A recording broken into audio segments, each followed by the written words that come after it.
बिस्मिल्लाहिर्रहमानिर्रहीम। अस्सलामु अलैकुम वरहमतुल्लाहि वबरकातुहू। इंसानी जिस्म में 3 ऐसे अज़ा हैं जिनकी ख़राबी से मौत वाक़या होती है: दिल, जिगर और गुर्दे। तो आज हम बात करेंगे गुर्दों के बारे में कि क्या अलामात हैं गुर्दे फ़ेल होने की या ख़राब होने की, और किन टेस्ट की मदद से डॉक्टर के पास जाने से पहले तशख़ीस की जा सकती है कि गुर्दों में क्या मसला है, और किन एहतियात से ये गुर्दों के अमराज से बचा जा सकता है।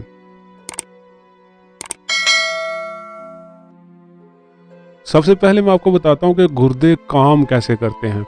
अक्सर आपने घर में देखा होगा कि चाय पकाने के बाद एक छाननी लेते हैं और उसमें से चाय को गुजारते हैं, जिससे पत्ती ऊपर रह जाती है और नीचे जो है वो चाय आ जाती है।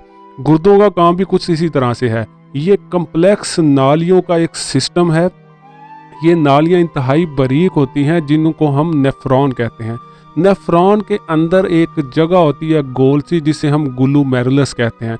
वहाँ पे नालियों का बड़ा बारीक सा जाल होता है। वहाँ से जब खून गुजरता है तो वो बिल्कुल एक बारीक जालियों में से गुजरता हुआ ऐसे लाइन में से गुजरता है, जिसमें छोटे छोटे उन नालियों में सुराख होते हैं। खून के खुलिये क्योंकि जिसामत में थोड़ी बड़े होते हैं, वो वहाँ से गुजर जाते हैं। जबकि जो फाजल मादे हैं जिस्म के, जैसे यूरिक एसिड है, यूरिया है या क्रिएटिनिन है, उनकी जिसामत छोटी होती है, तो वो छाननी की तरह वहाँ से बाहर आ जाते हैं, जबकि खून वहाँ से गुजर के दोबारा जिस्म में शामिल हो जाता है। और यही निज़ाम जब तबाह होता है फिल्ट्रेशन का, तो इसे हम कहते हैं गुर्दे फेल हो गए हैं या गुर्दे ख़राब हो गए हैं। बात करेंगे गुर्दे ख़राब होने की 8 अलामात क्या हैं।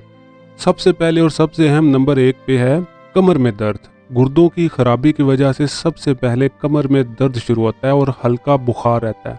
अब ये कैसे पता चले कि ये कमर का दर्द जो हो रहा है ये गुर्दों की दर्द की वजह से हो रहा है या वैसे हो रहा है? एक बात हमेशा याद रखिए, गुर्दों की दर्द जो होती है वो इंतहाई शदीद किस्म की होती है। अचानक से शुरू होती है और अचानक से ख़त्म होती है और पीछे से आगे की तरफ सफ़र करती है। अब ये गुर्दे की दर्द क्यों होती है?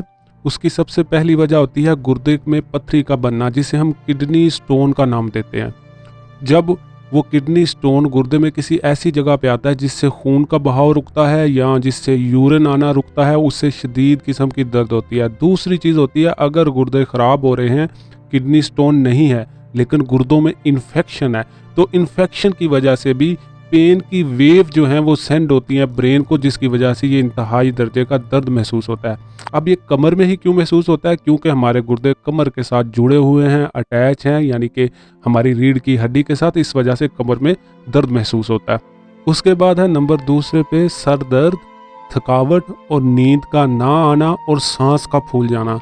ये कुछ ऐसी अलामात हैं जो गुर्दों की खराबी की वजह से होती हैं, क्योंकि जब गुर्दे ख़राब हो जाते हैं तो हमारे जिस्म में विटामिन डी जो है वो सही तरीके से जज़ब नहीं हो पाता। उसके अलावा जो दूसरे असेंशियल मिनरल हैं जैसे कैल्शियम है, पोटेशियम है, वो बॉडी से ज़्यादा मकदार में या तो बाहर निकल जाता है या तो ज़्यादा मकदार में जमा होना शुरू हो जाता है, जिससे नींद में कमी और सर दर्द शुरू हो जाता है। जबकि गुर्दे एक ख़ास किस्म का एंजाइम बनाते हैं जिसे एरिथ्रोपोइटिन कहते हैं। ये एंजाइम रेड ब्लड सेल जो है वो बनाने में मदद करता है, यानी आम जुबान में बोला जाए तो खून बनाने में मदद देता है।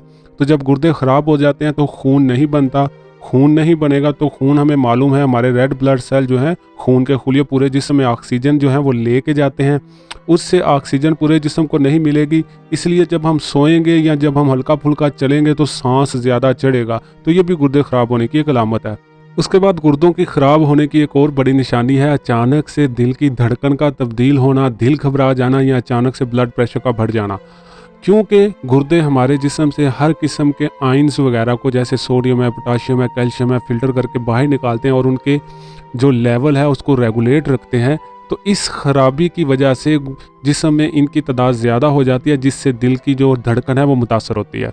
फिर है जिल्द की बीमारियों का शुरू हो जाना। खून में फाजल मादों की तादाद बढ़ने से जिल्द सबसे ज़्यादा मुतासर होती है, जिसकी वजह से बहुत ज़्यादा खारिश, जिल्द का अल्सर या जिल्द का खुश्क हो जाना इन अलामात में शामिल है। क्योंकि फाजल मादे जिस्म में बढ़ रहे होते हैं तो उन्होंने कहीं ना कहीं तो डिपॉजिट होना होता है, तो उनकी कुछ मिकदार जो है वो स्किन पे भी डिपॉजिट होती है, जो स्किन को ख़राब करती है, स्किन की बीमारियां पैदा करती है। फिर है हाथ और पाँव का सूज जाना। ज़्यादातर गुर्दे जब ख़राब होते हैं तो क्या होता है, जिस्म में से जो नमक है, सोडियम क्लोराइड है, वो जिस्म से बाहर नहीं जाता, जिस्म के अंदर रहता है, जिसकी वजह से जिस्म में वाटर रिटेंशन यानी पानी का लेवल बढ़ता है। अब ये ज़्यादातर डिपॉजिट होता है यानी जमा होता है हाथों में, घुटनों में, पाँव में, जिसकी वजह से वहाँ पे पानी भी जमा होता है और जिसकी वजह से हाथ पाँव जो है वो सूजना शुरू हो जाते हैं। नंबर 7 पे है वज़न का कम हो जाना और भूख का ना लगना। जिस्म में फाजल मादों की मिकदार बढ़ने के साथ साथ जिस्म में जो खून है उसमें एसिडोसिस होना शुरू हो जाती है, यानी उसमें जो एसिड का लेवल है वो बढ़ना शुरू हो जाता है, जिसकी वजह से हमारी भूख भी मुतासर होती है और हमारे जिस्म में जो प्रोटीन होती हैं वो भी डिज़ॉल्व होना शुरू हो जाती हैं, जिसकी वजह से इंसानी जिस्म का वज़न जो है वो मुसलसल कम होना शुरू हो जाता है। चाहे जितनी ही अच्छी ग़िज़ा क्यों ना खाई जाए, वज़न कम ही होता रहता है। अब अगर किसी को शक है कि उसके गुर्दे या तो ख़राब हो रहे हैं या ख़राब हो चुके हैं या ऐसा ही कोई मसला है, तो क्या करना चाहिए? कौन से टेस्ट हैं जिससे फ़ौरन ये पता चल जाता है कि गुर्दों में कोई मसला है या नहीं है? सबसे पहला और सबसे सस्ता जो टेस्ट होता है वो है CBC, जिसे हम टोटल ब्लड काउंट का नाम भी देते हैं। ये किसी भी लेबॉरेटरी से 500 से लेके 1000 रुपये के दरमियान किया जाता है। अब इसमें कैसे पता चलेगा? इसमें सबसे पहले देखा जाता है कि रेड ब्लड सेल जो हैं उनकी तादाद जिस्म में पूरी है। अगर रेड ब्लड सेल की कमी है, जिसे अनीमिया का नाम भी दिया जाता है, तो ये इंडिकेशन है या तो लीवर का मसला है या खुराक प्रॉपर नहीं बंदा खा रहा या फिर से किडनी का मसला है। उसके बाद ये देखना होता है कि जो इसके वाइट ब्लड सेल्स हैं यानी कि बीमारियों के खिलाफ लड़ने वाले सेल, उनकी तादाद ज़्यादा है। अगर ज़रूरत से तादाद बहुत ज़्यादा है तो इसका मतलब है जिसमें में कोई इन्फेक्शन है, कोई बीमारी है। तो अगर ये सारे पैरामीटर्स नॉर्मल हों तो फिर आपको खौफज़दा होने की ज़रूरत नहीं है। अगर यहाँ पे कोई मसला नज़र आता है तो फिर दूसरा टेस्ट होता है जिसे हम कहते हैं KFT, किडनी फंक्शन टेस्ट। ये तकरीबन 5 से 7 हज़ार के दरमियान होता है। किसी भी अच्छी लेबॉरेटरी से ये टेस्ट करवाया जाता है। इसमें बेसिकली 2 चीज़ें देखी जाती हैं सबसे अहम। सबसे पहला होता है GFR rate, glomerular filtration rate. ये वही रेट है जो थोड़ी देर पहले मैंने आपको शुरू में वीडियो में बताया था कि जहाँ पे एक गोल थैली नुमा जगह होती है जहाँ से ब्लड की फिल्ट्रेशन होती है, तो देखा जाता है कि वो फिल्ट्रेशन का जो अमल है वो सही से काम कर रहा है या नहीं कर रहा। दूसरी चीज़ होती है क्रिएटिनिन का लेवल। क्रिएटिनिन जो है वो मसल ब्रेक डाउन का एक बाई प्रोडक्ट होता है। आम ज़ुबान में कहें तो यूँ समझिए कि फुजला होता है मसल के टूटने का। वो जिस्म में मौजूद नहीं होना चाहिए एक ख़ास मिकदार से ज़्यादा। अगर एक ख़ास मिकदार से ज़्यादा मौजूद है तो इसका मतलब है गुर्दे सही से काम नहीं कर रहे, उसे जिस्म से बाहर नहीं निकाल पा रहे। फिर आखिर पे टेस्ट होता है यूरिन का।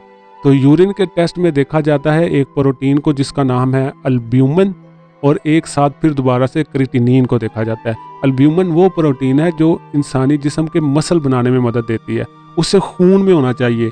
जबकि अगर वो उसकी तादाद ज़्यादा मौजूद है यूरिन में तो इसका मतलब है गुर्दे ख़राब है, सही से फिल्ट्रेशन नहीं कर रहे, इस वजह से यूरिन में उसकी मिकदार बहुत ज़्यादा बढ़ रही है।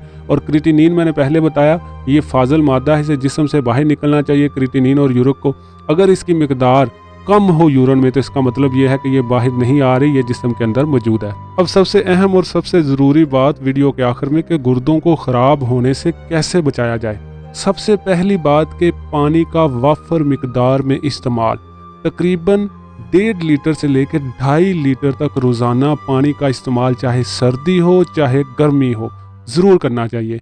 हमारे यहाँ पाकिस्तान में क्या होता है, सर्दियों में बहुत कम इस्तेमाल होता है और गर्मियों में बहुत ज़्यादा इस्तेमाल करना शुरू कर देते हैं। पानी के इस्तेमाल में 2 चीज़ों का ख़ास ख्याल रखिए कि जब भी पानी पिए उसको ज़्यादा से ज़्यादा 1 से 1.5 गिलास पिए।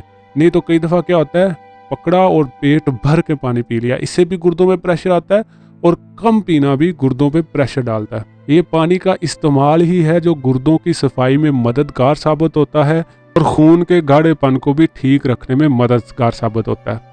और सेकंड नंबर पे याद रखिए कॉफ़ी और चाय दोनों का इस्तेमाल मुनासिब करना चाहिए। एक लेटेस्ट तहकीक के मुताबिक जो अमेरिका में हुई, 2 से 4 कप तक कॉफ़ी या चाय एक दिन में इस्तेमाल की जा सकती है और ये महफूज है। जो कॉफ़ी है कैफीन है, इसमें ऑक्जेलेट होता है। इसके अलावा ये डायूरेटिक भी होती है, यानी इसे इस्तेमाल करने के बाद वाशरूम यानी कि यूरिन ज़्यादा आता है, और ऑक्जेलेट होता है इसमें जो अगर ज़्यादा मिकदार में इस्तेमाल किया जाए तो जिससे किडनी स्टोन बन सकती है। तीसरे नंबर पे फास्ट फूड जो बाहर से आता है उसका भी इस्तेमाल जो है वो कम करना चाहिए, क्योंकि उसमें मौजूद ऑयल, उसमें मौजूद ऑक्जिलेट और कैल्शियम की ज़्यादा मिकदार जो है ये गुर्दों की पथरी का सबब भी बनती हैं, गुर्दे ख़राब भी करती हैं।